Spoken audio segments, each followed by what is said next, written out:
শত্রুকে বিছানায় ফেলে রেখে পচিয়ে মারার উপায়।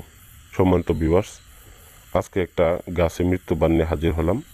যে মৃত্যুবাণটির মাধ্যমে আপনি শত্রুটাকে মারতে পারবেন, তবে সে কয়েকদিন অসুস্থ হয়ে পড়ে থাকবে। দেখা গেছে অনেকে কাজ খোঁজেন, যে কাজটি হচ্ছে যে যাতে কেউ টের না পা বা কেউ বুঝতে না পারে। তো এটা মূলত তাদের জন্য না। তো আমার কাছে অনেক বিদ্যা আছে, জিন চালানো আছে, যেগুলোর মাধ্যমে আপনারা শত্রুকে হুট করে ফেলে হুট করে হার্ট অ্যাটাকের মতো করে মারতে পারবেন। তবে এই বিদ্যাটা তা না। এই বিদ্যাটা দেখা গেছে যারা একজন মানুষকে জ্বালাইতে জ্বালাইতে কষ্ট দিতে দিতে অনিষ্ট করে ফেলছে তাদের জন্য। তো সেক্ষেত্রে আপনি তাকে কষ্ট দিতে দিতে দিতে দিতে তারপরে মারতে পারবেন এই বিদ্যাটার মাধ্যমে। তো কীভাবে করবেন চলুন শুরু করা যাক।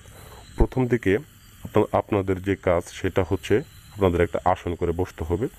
কাজটাকে আপনারা সব দিনই করতে পারবেন। তো সপ্তাহে সব দিনই আপনারা আসন করে বসে আপনারা অবশ্যই যে যে সামগ্রীগুলো লাগবে এগুলো আগের থেকে সংগ্রহ করবেন। যেমন এর মধ্যে থেকে আপনার লাগবে হচ্ছে কামসিঁদুর লাগবে। এটা আমার পরীক্ষিত কাজ, আমি বেশ কয়েকবার করেছি। তো মূলত এখানে দেখেন যেভাবে আমি লিখেছি ঠিক একইভাবে লিখবেন, কারণ নকশাতে ভুল করবেন না। নকশাতে ভুল করলে আপনার কাজটা হবে না।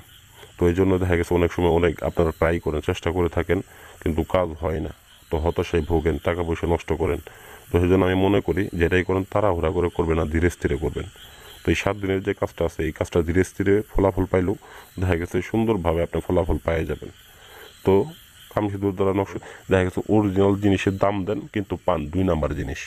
তো আমরা মূলত ইন্ডিয়া থেকে জিনিসপত্র আনার পরে কাজ করি। তো এবং কিছু কিছু জিনিস আমাদের স্থানীয় এলাকাতে পাওয়া যায়, যেগুলো আমরা প্রত্যেকটা কাজে খরচ যখন যে কাজ করি ওই সময় আমরা ওই অনুযায়ী জিনিসপত্র কিনে আনি, কাজ করি।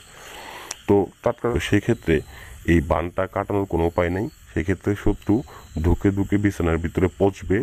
এটা আমার পরীক্ষিত কাজ, 100% ফলাফল পাবেন, মিস হবে না। তবে মনোযোগ সহকারে, একাগ্রতা সহকারে, ভক্তি সহকারে এবং কাজটার উপর বিশ্বাস রেখে কাজ করতে হবে। যদি বিশ্বাস না থাকে তাহলে কাজ করবেন না। এবং স্ক্রিনের ভিতরে আমার নাম্বার দেওয়া আছে, যদি কাজে সমস্যা হয়ে থাকে পরামর্শ নেবেন, সমস্যা নেই। যদি বিশ্বাস থাকে তাহলে পরামর্শ নেবেন, ফোন দিবেন। আর কাজে বিশ্বাস না থাকলে ফোন দিবেন না, এটা আপনাদের কাছে অনুরোধ। যাই হোক ভিউয়ার্স, আশা করি ভিডিওটা ভালো লাগবে। ভালো লাগলে লাইক করবেন, কমেন্ট করবেন এবং আমার চ্যানেলটাকে সাবস্ক্রাইব করতে ভুলে যাবেন।